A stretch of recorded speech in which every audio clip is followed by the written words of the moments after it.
Bonjour à toutes et à tous. Je suis Luo Nguyen Dao Nguyen, auteur de I Ching 4.0. Voici la 8e vidéo, dans laquelle je vais parler d'une lacune très grave du I Ching 3.0. En plus des méconceptions et des erreurs, le I Ching 3.0 comporte une omission majeure qui l'a contraint à s'appuyer sur les schémas du Hetu et du Luo Shu. Ce qui a finalement détourné le I Ching vers un symbolisme numérologique ambigu et des impasses interprétatives. Il s'agit de l'omission du rôle des 5 éléments dans le processus de transaction et de transformation des phénomènes. Le rôle des 5 éléments est presque totalement évincé dans le I Ching 3.0. Probablement pour 2 raisons principales. 1. La méconnaissance de la nature de l'ajout de traits dans la dualité pour former les 4 bigrammes et les 8 trigrammes. Ainsi que la croyance erronée selon laquelle 2 trigrammes superposés constitueraient un hexagramme. 2. Les limites dans la compréhension de l'origine et de la nature des 5 éléments.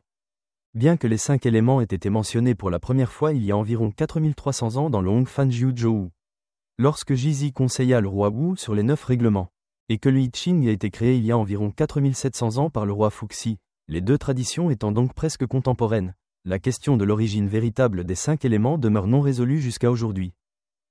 Les prochaines vidéos aborderont une nouvelle perspective. Les 5 éléments sont engendrés par les 8 trigrammes. Et comment ces éléments gouvernent l'ensemble du processus de transaction et de transformation dans le cadre des lois immuables du I Ching.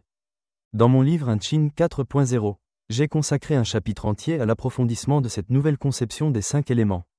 Je vous encourage vivement à le lire pour y découvrir de nombreuses réflexions passionnantes. Merci d'avoir regardé. Nous vous recommandons de lire le livre I Ching 4.0 du chercheur Luo Nguyen Dao Nguyen. Actuellement disponible sur Amazon, Assine, B0DPH15VDK, pour une compréhension plus approfondie et détaillée. Abonnez-vous à la chaîne pour recevoir les vidéos les plus récentes et partagez avec vos amis et ceux qui s'intéressent à la théonomie. Merci de votre attention et à bientôt sur notre chaîne.